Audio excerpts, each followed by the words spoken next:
So hi, thanks for being here tonight with us. So for those of you who don't know us, I'm just going to give you a very short presentation about what we do at Le Wagon. So Le Wagon is a coding bootcamp. So what we do is that we teach people how to code. So our students are people who didn't know anything about coding, about computer programming. And they start the coding bootcamp with us, and within 9 weeks, they're actually able to code a full-fledged web app. So there are actually a few students here among us, so if you have questions about the bootcamp, you can just ask them a few questions. So tonight we're here with Jeff, who's the co-founder at Seedrs. So thank you for being here. Thank you for having me. So first off, the first question I would like to ask you is about Seedrs, because I know all about the company, but some people here may not know as much as I do. So maybe can you just remind us quickly, what does Seedrs do? I'd be glad to. So Cedars, very simply, is a platform for investing and raising early stage capital. You know, we set out to build a market that allows businesses of all shapes and stripes, so long as they have a decent level of growth ambition, to raise capital ranging from very, very early seed stage all the way up to much later stage capital. And then to let investors ranging from friends, family, customers of the business, up to high net worths, family offices, and even institutions, invest in these businesses through a fairly simple, straightforward mechanism. And it's become to be called equity crowdfunding. That was sort of a bastardization because, the crowdfunding Kickstarter, what we think of as crowdfunding, what I think of as crowdfunding, Kickstarter and Indiegogo, had been around for a little bit. And when we came onto the scene, people were like, oh, you're doing kind of the same thing, but with equity. And that's true, but it's also, I think, a slightly limiting term. I think, what we really like to think about and what we like to think we're doing is trying to create a transparent, efficient market in this asset class. Early stage business, startups, private companies, scale-ups, however you kind of want to define it, growth-focused private companies are a really exciting thing for people to get to invest in. They're high risk, they're illiquid, there are all sorts of things that are tough about them, but from a returns perspective across a portfolio, the opportunity is just huge, and investors can significantly outperform other asset classes if they're given the chance to invest in it. And that really excites us, excites me, and that's what we've built the business around. And also, we're big believers that there are great businesses to be found everywhere, and that many of the traditional routes to raising capital are very network driven. They're very much, are you hanging out with the right people at Shoreditch House the right night, et cetera, et cetera. And, that's, okay, fine. I mean, there's a skill in that, I suppose, but the reality is that that's not the full set of great businesses. And, a lot of folks who hadn't in traditional ways raised angel capital or VC are actually, fantastic entrepreneurs, have the potential to build amazing businesses, but have a better route, or we give them hopefully a better and alternative route to raising capital. So, that's really in a nutshell what we do. We've had a decent run so far. So we launched in 2012. We were the first regulated platform in our space anywhere in the world. And since then, we've seen just shy of £300 million pledged through the platform, funded about 530 deals to date, a little bit more than that, raised about £25 million of equity for ourselves, and are continuing to grow significantly. We're at 80% UK, but we're trying to change that. So we've opened offices in Amsterdam and Berlin last year. We've had a tech team sitting in Lisbon since the beginning, and they continue. And we do a little bit of Portuguese business as well. And we're keen to continue expanding sort of on a pan-European basis. Someday we'd love to be global, but for now, Europe is the goal. And that sort of in a nutshell is who we are. I think it's pretty clear. Just also as a quick note, so one of our students from our batch right now who's learning how to code with us, he actually raised, I believe, 130K on Cedars. So just to tell you, it's a reality, it's actually happening. People are raising funds today on Cedars to create their own businesses, which is pretty cool. So would you say that any type of business should turn towards crowdfunding, or Yeah, Yeah. I mean, I think that there are sort of two dimensions to that question. There's what kind of businesses can successfully raise through a platform like ours, and the answer to that is a very broad one, which is that if what you're doing is broadly understandable, it can work on crowdfunding. So if you have a really deep B2B play where, and not just the fact that it's B2B, but you're doing some complex enterprise solution to be sold into very, very large companies, that may not work so well. But pretty much anything else does. So any B2C play is going to work. And then B2B plays where both the problem that you're trying to solve and the nature of the solution, are things that sort of educated lay people, bankers, lawyers, et cetera, who are investing on the platform can understand.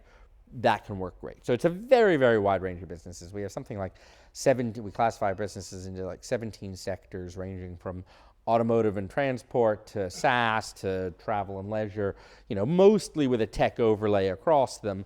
But it's a really, really wide sort of range, and pretty much anything except for these very, very sort of niche, complex business, or not just complex, but businesses that are trading on such a complicated concept that they're hard to communicate, to a broad audience. Anyone but those tends to work. And then in terms of who should, look, I mean, it won't surprise you to hear that I think everybody should, but I say that with a slight caveat, which is that I think everybody should, as part of their overall funding picture. We used to hope, thankfully, these sorts of conversations have stopped a bit, but every so often I used to be put on panels where it'd be like crowdfunding versus VC, battle to the death, and that's nonsense. I mean, the reality is that at early stages, when you're pre-VC, often we will be, either the only participant in the round, or maybe we'll be alongside a couple of angels, and that's just about stage. But because we are willing to facilitate rounds at much earlier stages. But as you get bigger and bigger companies, we have companies that have got some venture money in, they've got some angel money in, maybe they've got some other sort of institutional money in, they've got us in, and it all sort of sits together. And we're a great example of that. I mean, I said earlier, we've raised about 25 million pounds ourselves. Of that, about 12 is institutional. About another 3 or 4 is angel. And the remaining 10 is crowd across the years. And it's great, and we love it. And we get the benefits of having some amazing institutional investors behind us. We got the benefits particularly early on of having some very supportive angels.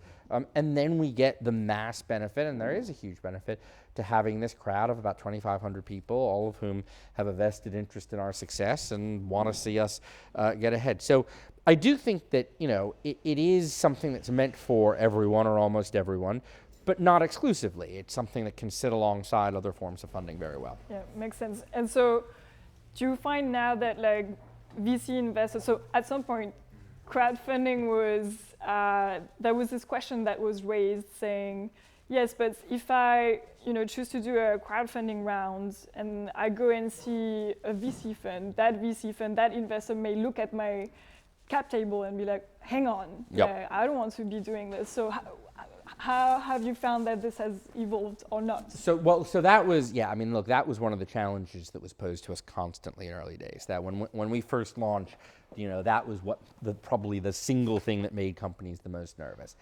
And we had a solution. We had a solution from day one, which has worked. A lot of things when you start a business, it's like, we tried this and that didn't work, and we tried this and that didn't work, and we finally stumbled on something. This is one of those rare cases where the idea we had has actually proven to be the right one, which is we hold the shares of the companies that raised through us as nominee for the underlying investors. So what happens from a cap table perspective is that it's just us sitting on a cap table, and for all intents and purposes, we look like a fund. So we sign documents, we do everything. So you then go to Index and say, hey, I'd like to raise some money, or Accel or whoever, like to raise some money, and they look at your cap table, and you might have some people you took in before us, but all of those crowd investors are just showing up as one line as us. Index needs a signature, we sign the document. And that, as soon as people sort of wrap their heads around that, and the VCs wrap their heads around that, and we built relationships with most of the VCs in the UK and many across Europe, that problem went away. Yeah, okay, that makes total sense. And so, so we spoke a bit about the companies who raised through Seedrs. How about on the other side? What are if there are some types of investors who actually invest through Seedrs, but which demographic groups of people are investing through Seedrs, you would say? So it is very intentionally a wide range. We have students and people just sort of coming into the workforce, beginning of their careers, putting very small amounts in, 10, 50, 100 pounds per deal, but just wanting to build up a very kind of early stage portfolio. At the other end, we have the silver surfer crowd, the folks who are in their 60s and 70s, who are, past the point at which doing a startup themselves is going to happen, but they're really interested in the, brave new world, and this is a great way for them to participate in it. But the kind of archetype, the kind of classic investor we have is 30s, 40s, 50s, professional. Largely in the UK, there's a large slant toward London and home counties. We're increasingly seeing across Europe also kind of capital and major financial cities.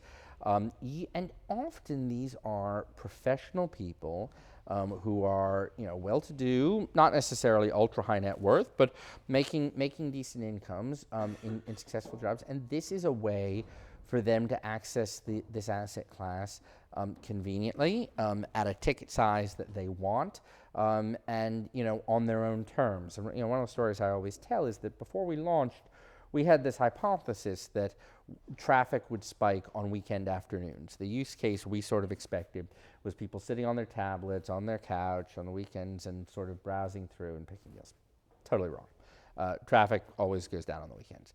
Monday at 11 a.m. is the biggest spike, and there are multiple others sort of over the course of the work week, usually mid-morning and mid-afternoon. And what we kind of figured out as we delved deeper was that a large portion of our investors are successful, well-remunerated professionals who, might even have gone and done a startup. But they got a mortgage, they got kids, they got other obligations, which means that it's not necessarily viable within their life plan.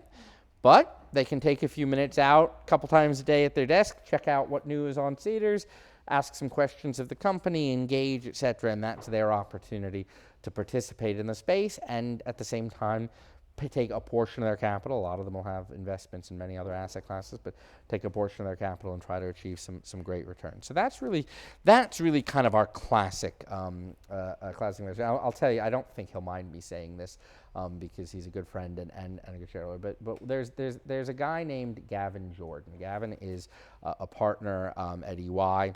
Is a fantastically nice, ridiculously intelligent guy. He's one of those guys who just thinks like 10 times faster than all of the rest of us.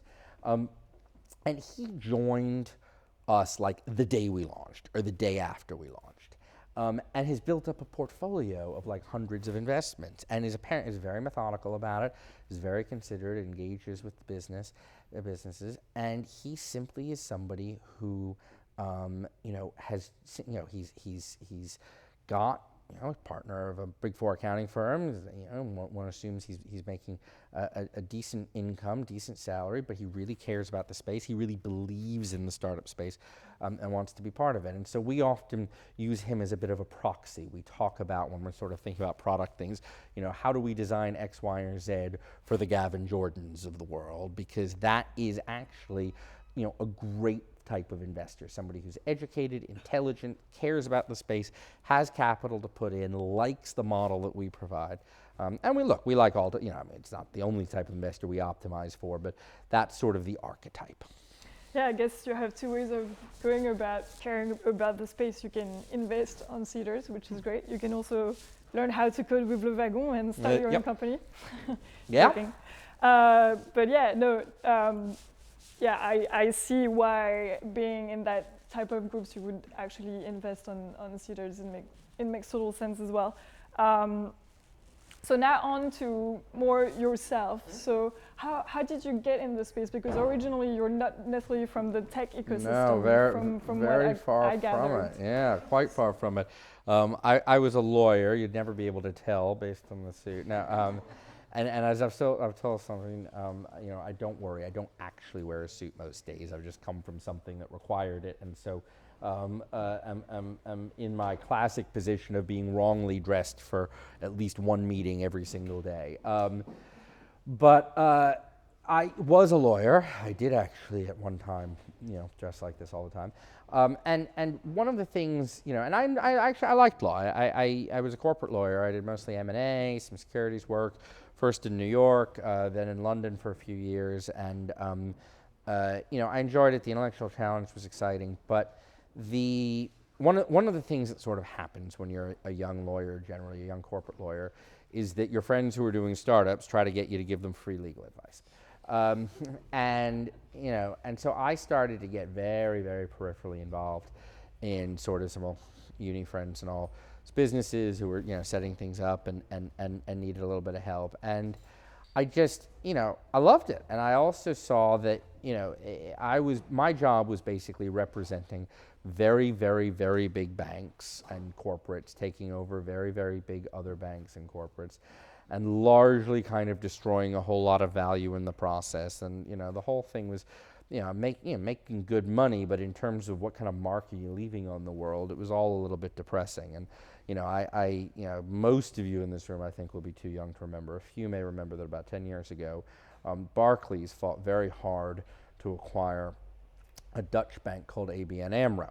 Now, I was representing Barclays, part of the team representing Barclays, and we fought for well on a year, not a year, to get that deal. But there was a chap up in Scotland known as Fred the Shred who desperately wanted to take that deal instead for his bank, RBS. And so in the end, we lost. And by virtue of losing, Barclays survived and RBS failed. And you look at those sorts of outcomes and you're just like, Jesus, what am I doing here? And then on the flip side, you see a few people with absolutely no resource behind them sitting in the kind of proverbial garage or co-working space or whatever, doing really cool, innovative stuff and moving quickly and building stuff that could have real value.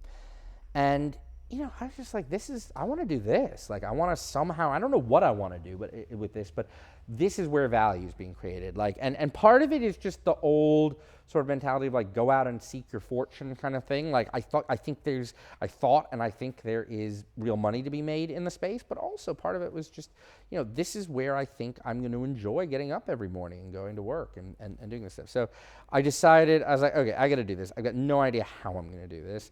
So I'm going to take the lazy man's option, which is go to business school. And I sort of pulled the cord, left my law firm, went up to Said up at Oxford to do an MBA.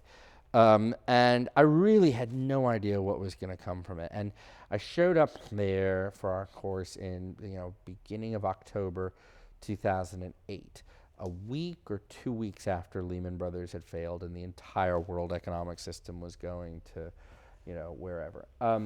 And it was a funny experience because I had a lot of classmates who'd gone to business school because they really wanted to become investment bankers, and this was the way to do it.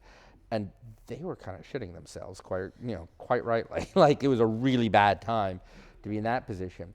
But what I was starting to see was, hey, opportunity cost is really low now. Like, Goldman Sachs isn't coming knocking and trying to offer me a whole lot of money. We're going to have to ride out this fairly challenging economic cycle. I'm sure I could get paid and feed myself and make do in some sort of a role, but what a great time to look at starting something. And just by good luck and happenstance, I met Carlos, who became my co-founder, and we started working on the idea for Cedars first as an academic project, and then sat down one day and said, this thing has legs. This thing could actually work, couldn't it? And let's forget about just trying to find some job to make do for the next few years. Let's give this a try and see where it goes. And that was that. And we set off to start building it from there. The best decision I ever made. But and that was in 2008, and Cedars was created in 08, 2009, 09, yeah. Okay. Yeah, and so we, our business school year was 08, 09. We started working on it full time we were working on it during business school, but really set full time after we finished Oxford about November 2009. We launched in July 2012. And that entire delay was regulatory, because the big challenge for what we were doing was nobody had ever done this, at least legally, before. Some people had done it illegally. But you are intermediating investments, and that is a regulated activity. It is in any developed country. And we took the view with my sort of dorky lawyer hat on that, let's actually comply with the law. Let's build a model that actually works under the law, and then go as required to the FCA, get authorized to conduct financial services businesses, and go do it. And that was a long and brutal process. And it was made more brutal by the fact that at the time, I don't know if any of you were doing or involved in fintech businesses, but today the FCA has become very open to and very welcoming of innovation. They've got this regulatory sandbox. They've got this opportunity to interact. There was none of that then. This is 09, 2010. They weren't opposed, but they just had no idea how to deal with a business like ours. And I remember late 2009, just about the time that we were starting full time, we had a contact with the then head of the FSA, it was then the FSA, and I had a guy called Hector Sants through Side Business School. Anyway, I got in touch with him, and I basically said, high level, look, this is what we're kind of interested in doing. Would really love to be able to sit down with one of your policy people and just talk about where some of the issues might be and how we can work with them. And I get this amazing letter back about a week later from somebody whose letterhead says something like he's the head of policy at the FSA, and it's, Dear Mr. Lynn, thank you so much for your letter to Hector Sants. He's passed it on to me.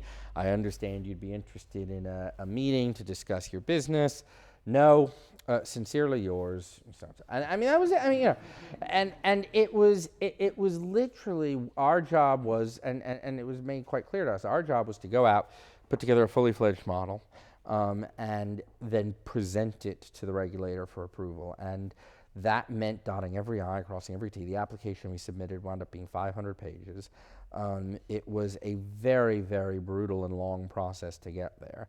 And I think it was in part because of our experience and a couple of the other early-ish fintechs that the regulators said, maybe there's a better way to do this. So we spent 2.5, almost 3 years kind of banging our head against the wall until finally one day we got ourselves authorized. And we're like, wow, we can actually be a bit, we've all this work and we're now finally at the starting line. That's amazing, because I guess a lot of other entrepreneurs actually just they saw the mountains and that they were like, okay, let's do something else, let's not do fintech.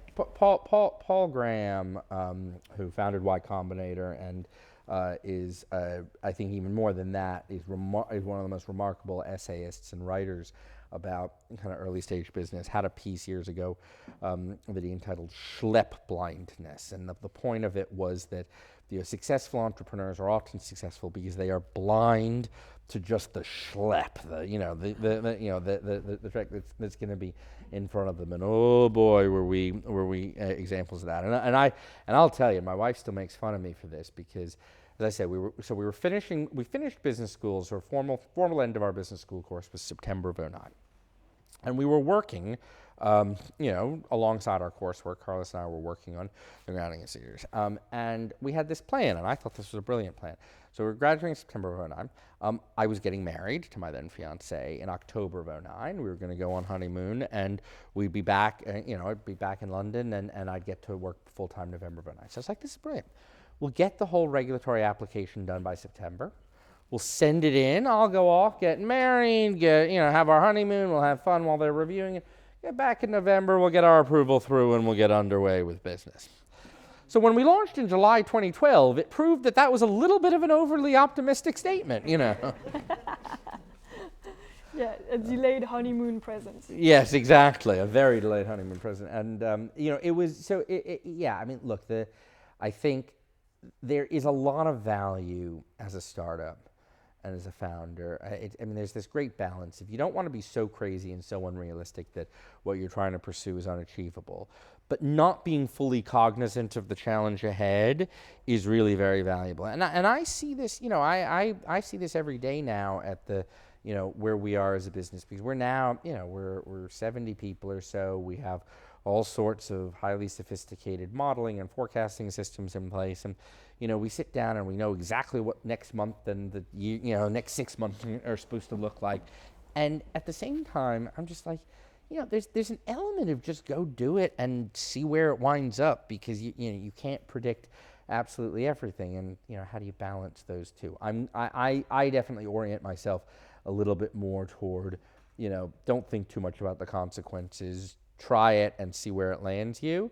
And I think that's a good voice to have in a business. It can't be the only voice you have in a business. Yeah, definitely. And like something that strikes me to me is that, so just like we were discussing in the UK, so maybe thanks to you and thanks to Cedars, now equity crowdfunding is actually a thing, and you can do it and it's legal. Yep. However, if you go to the US, it's completely illegal. You need to be an accredited investor, which means that you need to have something like 1 million in assets or something else. So it's not everyone can actually participate in a fundraising or a crowdfunding, so to speak. So like, do you think that in the US they're lacking the Jeff Lynn or Seedrs who would do that? Who would do that regulatory push? It's interesting. No, there are some great people who've been working on this in the US for a number of years, and I've gotten to know a lot of them. The U.S. suffers from a very different problem, which is, and this is, sorry, a little bit lawyerly, but I find it interesting, and maybe you will. So, 1920s, stock markets sort of crashed around the world. By that point in the U.S., a lot of ordinary people, what we would call retail investors, were actually in the market. A lot of people lost their life savings. And so the U.S. felt that it needed to adopt a fairly strict set of regulations in order to help protect investors going forward. In Britain and in Europe, there was a much smaller retail investor community at that point. And so although some sort of very high net worth and institutions lost their money in those market crashes, there was no particular impetus to adopt a kind of wide-ranging set of financial regulations. So you got this big set of financial regulations in the U.S. in the 1930s with no real equivalent here. Fast forward to the 1990s and early 2000s, and Britain and most European countries started to see a real increase in the level of retail investment, and although there wasn't necessarily a crisis that precipitated it, that was the point at which countries started to say, hey, now's the time that we should really be putting in place comprehensive regulatory systems. So what's the result of that? In the US, you're dealing with a 1930s vintage regulatory system, and in the UK and Europe, you're dealing with a 2000s vintage system. That doesn't necessarily mean, the year 2000, nobody, the legislators didn't have a full understanding of where the internet was going and what the possibilities were going to do. But they kind of future-proofed stuff enough that they recognized innovation was coming, and they built a set of rules that were largely principles-based, that were largely about giving people the opportunity, giving finance the opportunity to continue to grow and innovate within a set of protections. The U.S. system is really very specifically based on a model of fundraising and investment that doesn't exist anymore. Like the main risk, or one of the main risks that the U.S. system is worried about, particularly when it comes to crowdfunding, is literally a guy showing up in a town, going door to door, selling certificates in like an oil well or some company or something, and then like skipping town and the papers are worth nothing. Like that was the kind of thing people were worried about in the 30s. And it's really hard, unless you actually sit down and overhaul an entire system, which isn't going to happen in the US, it's really hard to kind of patch from that. So what you wound up with in the US by when we were starting here, and we looked at both systems, and we looked at some of the other systems in the world, was, we had a system here where we said, okay, so if we sort of structure the model this way, and we do this, and we sort of achieve these key goals of the regulator, this will actually work within the system. In the US, it was just, you cannot do this, and you would need actual legislative change to make it happen. No amount of innovation was going to make it possible.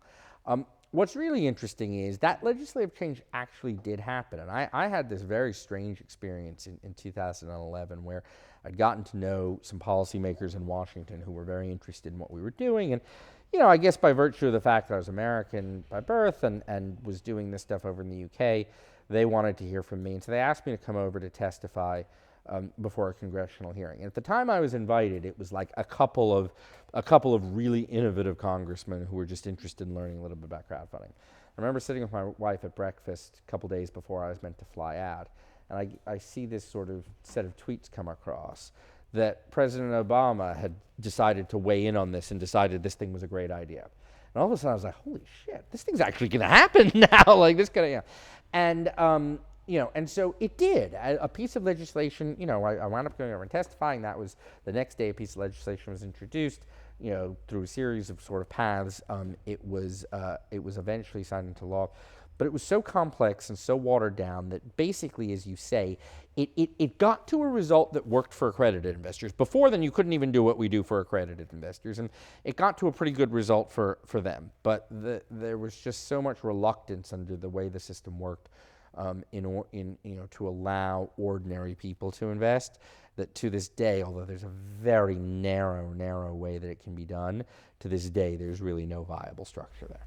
Okay. So that was a long, lawyerly kind of answer, and I apologize, but that's what it was. It was interesting to me. I hope also to the audience.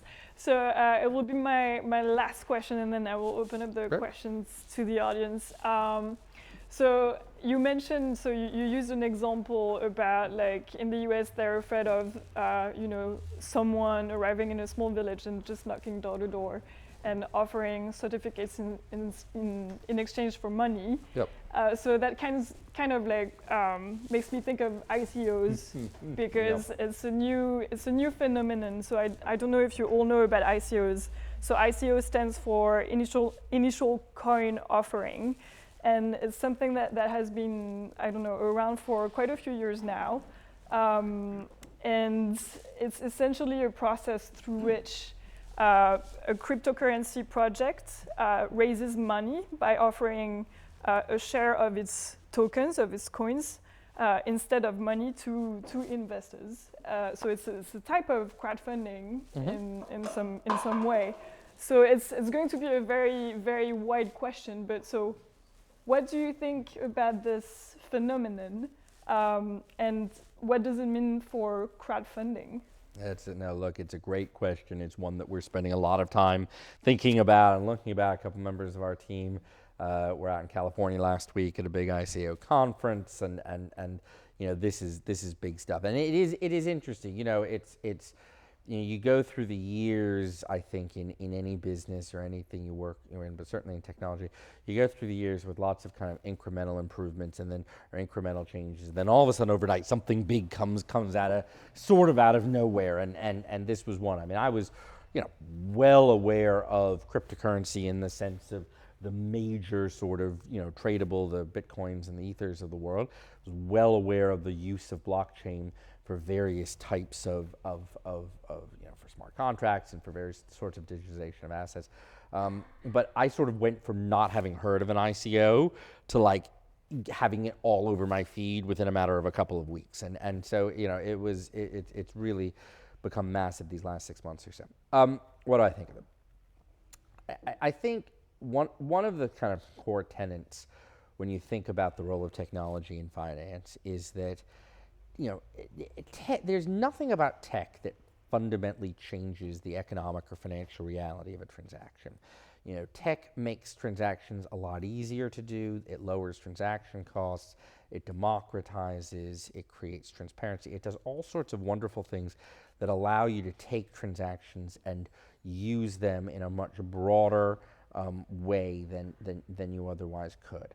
But an economic transaction that wouldn't have been a good transaction without the technology doesn't suddenly become, maybe by cutting cost margins you tilt it a bit, but something that's a bad deal to begin with doesn't suddenly become a great deal by virtue of the technology. So when you look at ICOs, I think that the interesting question is what's being tokenized, and every business is creating, every business that's launching an ICO is creating a different sort of coin with a different sort of purpose. Some of them are, utility coins, so they're intended to be used within the ecosystem of that business to purchase things of value.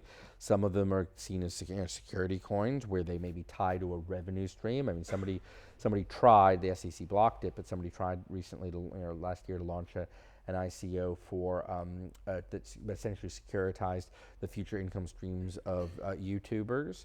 There are a whole number of different things that people are doing with this. And in my mind, if the fundamental thing that you're trying, if the pricing and the fundamental thing that you're trying to tokenize is valuable and sensible, then I think using a blockchain-based, token is a brilliant idea. It's wonderful. And, there are going to be a lot of businesses out there who can use this as a way of financing their activities that is different from sort of just straight equity. That's great. But I also think, as in many cases when something new like this comes, for all the good stuff, there's a lot of dross. And what we're seeing is a lot of people doing ICOs for stuff that has no real underlying value, but because it's an ICO and because it's cryptocurrency, maybe that makes it valuable. And it doesn't, it doesn't hold. And so we're in a bubble, no question about it. The bubble will burst, no question about that. The most interesting thing to me is trying to really understand as best as I can what is still standing after the bubble bursts. And, I'm very conscious of 99, 2000, people back then would have said, we're in a bubble, the internet's not going to be a real thing, there's going to be no future internet companies. Well, the first part of that statement was true. We were in a bubble. But after the bubble burst, there was still something of great value there, and it continued to grow. And I think that's the world we're in now. And so I'm really keen to try to understand. I don't know the answer yet, but I'm keen to understand what component, what types of coins, what types of businesses, are going to be left standing after the bubble bursts.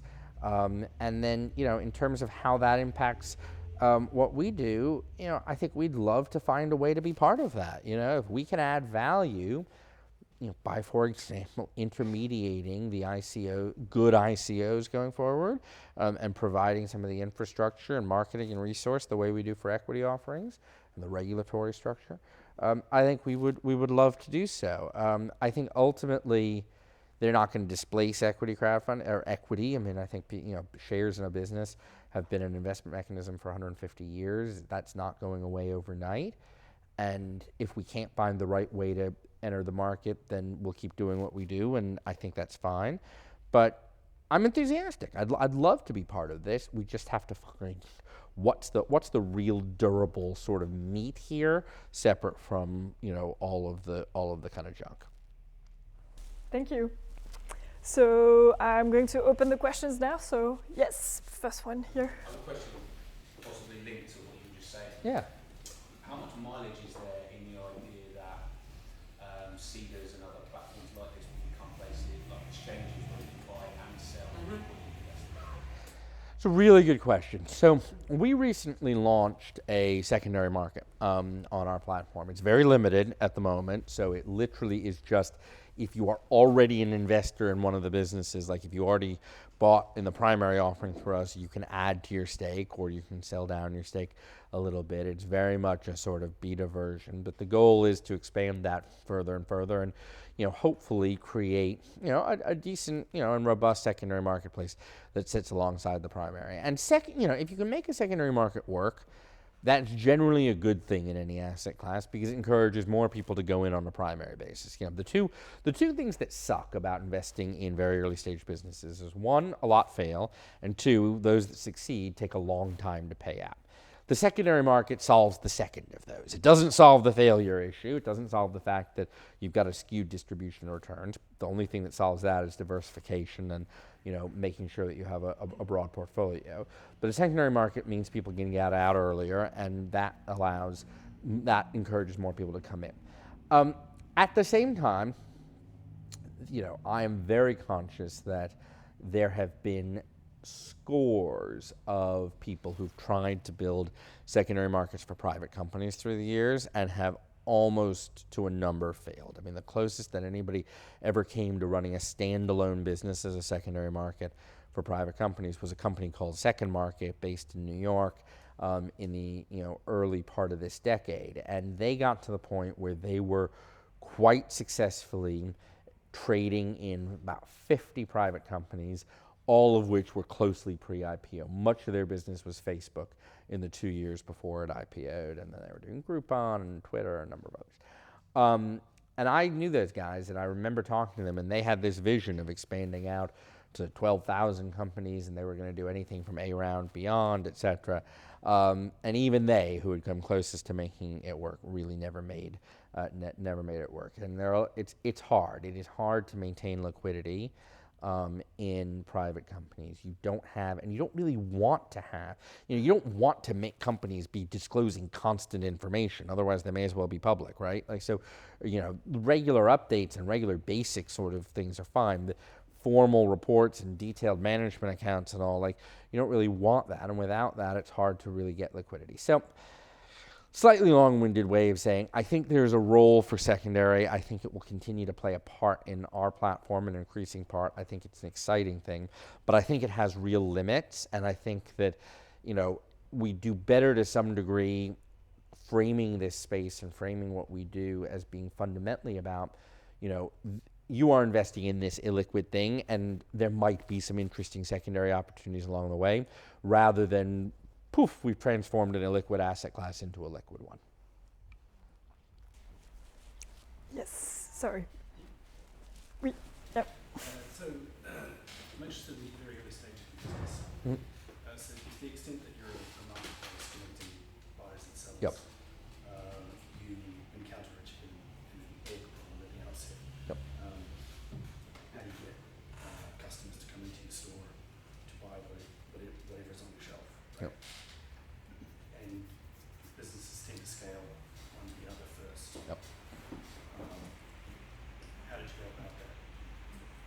That's a really good question. So we, from a pure sort of chronological perspective, we started on the business side. So we got, we got 18 businesses lined up with campaigns on the platform before we opened to investors. So the moment our store, our shop doors opened, there was something on the shelves.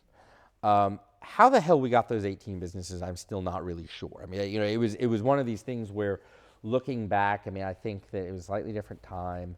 Raising very early seed capital was even harder then than it is today. Some people took a chance on us. We sort of charmed and bought people beers, and it was a little bit of kind of just good old fashioned kind of growth hacking type stuff. But we got those businesses onto the platform. But in terms of kind of our priorities and how we saw the scale of the market, to us the constraint was always going to be around investment, and that our feeling was that if we could get investors, as we tried to get the flywheel going, if there was capital there to fund, we'd get the businesses. But that it didn't necessarily work the other way around, that you could wind up with a lot of businesses on the platform and tumbleweed coming from the investors. So we spent, once we had something in the window to show, we spent a lot of our energies for 6 months, 9 months in trying to create a base of investors who would actually invest in these deals. And a lot of it was just about getting those first deals done, showing we could be successful, showing that there was liquidity on the platform. And I think that proved to be critical. I then think we made a mistake. I think that over time, I, in particular, sort of kept going down that route. And our chief investment officer, who was our first employee in London and is an amazing individual and is still a key leader of the business, was the one who really sat back and said, there's only so much we can get in the way of investors without really interesting deals, and we should start allocating more resource to getting some of these marquee, prominent deals, because that'll bring in investors. And ever since I think we had that observation, it's been a lot of back and forth. Now I think we're at a scale where we're able to do both at the same time. But in early years, it was like, okay, for a couple months, we're going to focus all our efforts on entrepreneurs. All right, we got that little bit up. Now we're going to do we're going to show off these great entrepreneurs to these investors and get that up. And it was a lot of kind of back and forth. In some businesses, maybe there's an easy answer to that. In us, for us, there was a lot of nuance, and it was a lot of kind of trial and error and going back and forth to figure out which side to be focusing on. Then that's always the difficult bit about building marketplaces anyways, chicken and egg, like what do you start with? Yeah, and look, at one level, I really enjoy being in a marketplace business, but at the other end, it is masochistic, right? Like, you have all of the challenges of building a consumer-facing, tech-led business that anybody has, any e-commerce play, any social media play, anybody has, and then you go and add to that the need to do it on a two-sided basis, and that's really hard. Well, Yeah. lost, but where else might you see Seedrs going into any other markets, or do you see it expanding from here? Yeah, I mean, look, we're very ambitious in terms of growth. I mean, I think the key areas that interest us are probably kind of along three axes. One is just doing a broader and broader range of deals. So continuing to do bigger deals, continuing to do deals across more and more sectors, continuing to, start, one big jump for us was when we went from kind of pre-institutional deals to co-investing with VCs, which we do a lot now. Someday, I don't know, maybe we'll co-invest with private equity firms and do that kind of thing. So that's exciting. Second is just investor types. Retail investors are the core of the platform. They're amazing. We're now talking more and more with intermediaries who are still representing retail investors, but not as much on a self-directed basis. I think there's scope for institutional investors and many others. We have a little bit of that now, but more and more of that. And then the third is geographic. Europe really excites us. I think that, I think the European ecosystem is very special in a number of ways, but part of it is that I like so much is that it is so multipolar, and that you have startup hubs in so many different places with a lot of connective tissue between them. Everybody goes to conferences in different cities and people get to know each other, but you're drawing on the strengths and the peculiar kind of advantages of each different place. And I think that, to really tap into the Berlin scene, the Paris scene, the Stockholm scene, you name it, is really appealing to us, and we've got a long way to go. We just started scratching the surface over the last year with Amsterdam and Berlin, and there's a long way to go. So wider range and bigger deals, wider range and bigger investors, more geographic expansion. That'll keep us busy for a little bit. I think going back to what you said about when you started it, how the economic cost was low, there wasn't as many jobs in the market. Looking at it now, when the job market's quite hot, Yep. how do you think you could make that trade-off now to say to yourself, I'm going to start this versus taking a job or learning a little bit more first? That's a really, really good question. I mean, I think that, and there are actually two dimensions to it. In my case, I was really determined to do something like this. I got that I got that I was at a stage in my life. I mean, I told you this, the chronology. I was just about to get married. Kids were going to be a few years away at least. So I was in a position where if I was ever going to do this, that was the time. And I think even in a hot job market, at that age and in that position, I probably would have made the same trade. It might have been harder. There might have been external pressures. My wife has been massively supportive, but you always have family and others who just kind of like, what are you doing? You're throwing away your great education. So I mean, you get that, and I'm not saying it would have been easy, but I think I probably would have persevered. What would have been a lot harder though was hiring. So a lot of our first employees, including Tom Davies, our chief investment officer, who I mentioned earlier, we're in not terribly dissimilar positions from me. And so, he and many others that we hired he'd been a lawyer as well. He really wanted to do something different, wanted to get in a different world, was thinking about founding his own thing, and we got introduced and, chance to join us where we were, wound up working out. But, we were still in a job market at that point where what we needed to pay for somebody of his quality was reasonable. I don't know that we could get somebody of his quality today at that price. Obviously, he's progressed up over time, but if we were starting and with the cash limitations we had. So I would be much more worried about how we would be able to finance. Even if I could have taken the plunge myself, I'd be much more worried about how we could have gotten the kind of team that we managed to get in a strong economy. And I've always said that I think that, I think startups are in many ways uncorrelated to the broader economy. There's, you can have cyclical businesses which do well in good times, bad in bad times. You have negatively correlated businesses that do the opposite, and then you have uncorrelated businesses where they aren't really affected by the economy. And I think startups are affected, but with countervailing pressures. On one end, when there's a lot of money out there, it's easier to raise and potentially easier to sell your product, but you got to pay people a whole lot more to come on board. The opportunity costs, all sorts of things become more expensive. Starting a business in a down economy, sure, it was tough to raise money, but at the same time, it was a lot easier to hire great people and negotiate really cheap leases and things like that. We paid, I don't know how many of you have taken commercial real estate in London in recent years, but I'll give you a sense that the office we took just down the road in Rivington Street in 2012, we were paying 25 or 26 pounds a square foot for, and I was horrified. Like, I thought that was an outrageous amount of money. 3 years later, we bid for a new place of about the same quality, 74 pounds a square foot, and we lost because somebody outbid us. And so the economy, a slightly weaker economy, was in many ways a great boon to us in early days. So, I don't know how it all would have balanced out. I think you can do businesses in either time. I'm glad that we started in the downturn. I think that was a good time for us. I think for other businesses, the balance may be different.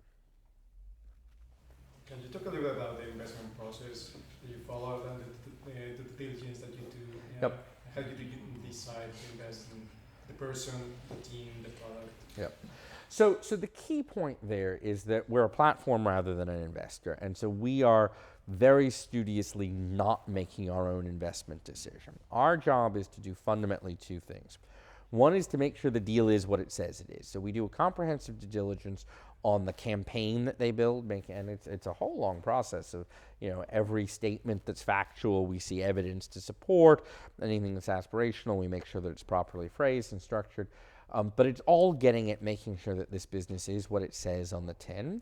And then we do a whole sort of legal due diligence process as well to make sure the business and the investment are properly structured. And then on top of that, we have what we kind of call a curation element, which is simply that as market makers, it's not that we want 100% of our deals to fund. To some degree, we want to put out an array and let investors choose what they want to back. But the longer we go, the more we have a feel for what's likely to work and what's not, what's likely to appeal to investors and what's not.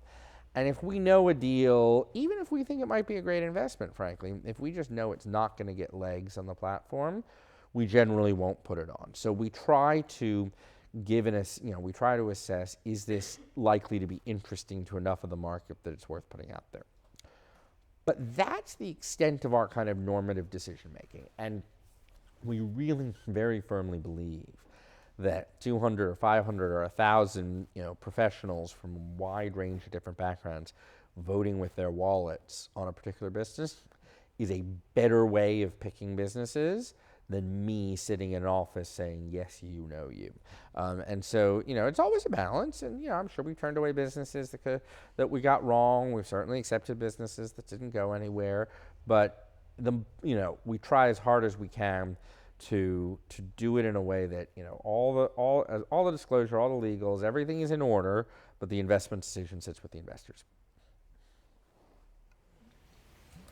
Just asking, so on the platform, what is the difference, or what did the startups that raised really well, what did they excel at? And also a quick sub question, sorry for that. Yeah, no. So I'm from Southeast Europe. Yep. Can startups from other countries, not only that region, also raise money in your platform? Yeah, so that's probably the easier one to answer. Absolutely.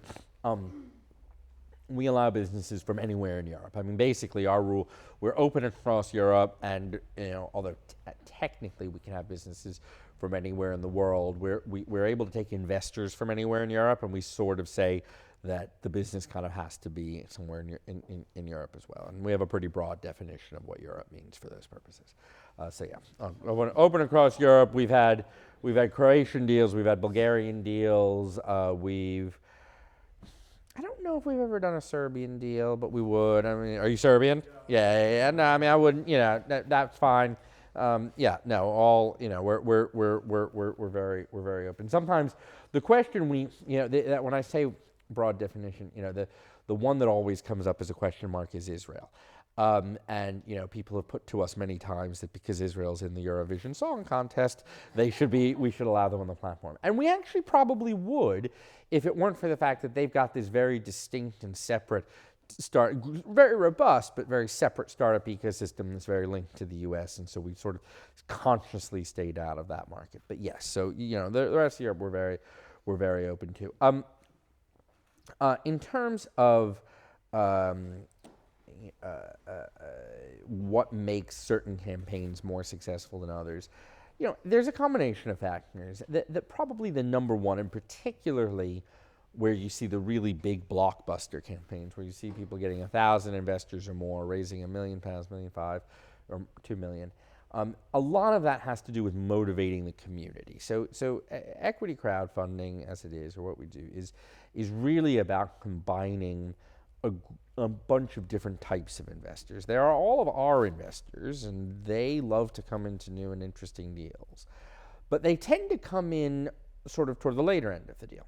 And what really gets a deal started and kicking, what brings them in, is the company's ability to drive its customers, its friends, its network, to really start to get the deal kicking. And it's the classic example of, people, you don't want to go into an empty bar. You go into the bar that's got people in it.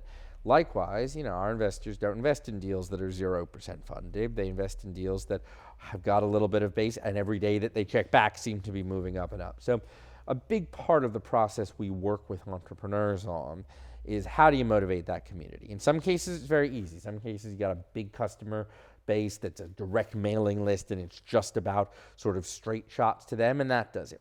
In other cases, you don't quite have that yet, but you've got friends and social media followers and people interested from a community perspective, and you reach them through a mix of PR and a number of other techniques, and that helps too. But that tends to be one of the key things, is getting that community involved. And there's the sort of people are sheep element to that. They only want to go where other investors are going. But there's also a very legitimate element, which is that at a £10 minimum investment level, or a €10 minimum investment level, if you can't get your brother and your roommate from uni to invest in you, that's a sign, and it's not to say that there aren't great businesses that have small networks, but particularly when it moves from kind of the old system of you've got to go find some really rich people to invest, to you just have to get a lot of people to invest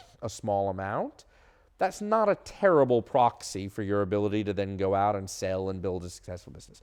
So that community engagement element is probably the single most important. Probably close second is ability to tell a strong story. People do people do some great video pitches, not necessarily very high budget, but very communicative, very very straightforward, and also in writing, communicating. What is it you're doing? What are you trying to solve? How are you solving it? How's this thing going to make money? That's key too. Last question. What's the level of interaction between the business owner and the investor and you guys in terms of working out equity to investments? Yeah. So the actual sort of economic terms of the deal are pretty much take it or leave it. So the business comes and says, we want to raise X amount. We're willing to give away Y equity. That implies the valuation, and we'll have conversations about that. And again, in our view of ourselves as a marketplace rather than an investor, we won't necessarily say we don't think you're worth that, but we will say we think that valuation is going to be a challenge for the market, and we would suggest you consider something lower. But if you say no, that's where we want to go out at, unless it's something so kind of ridiculous, we'll usually say, okay, that's fine. And so what you're fundamentally doing as a business is going to the market with our advice, but not with our sort of, decision making.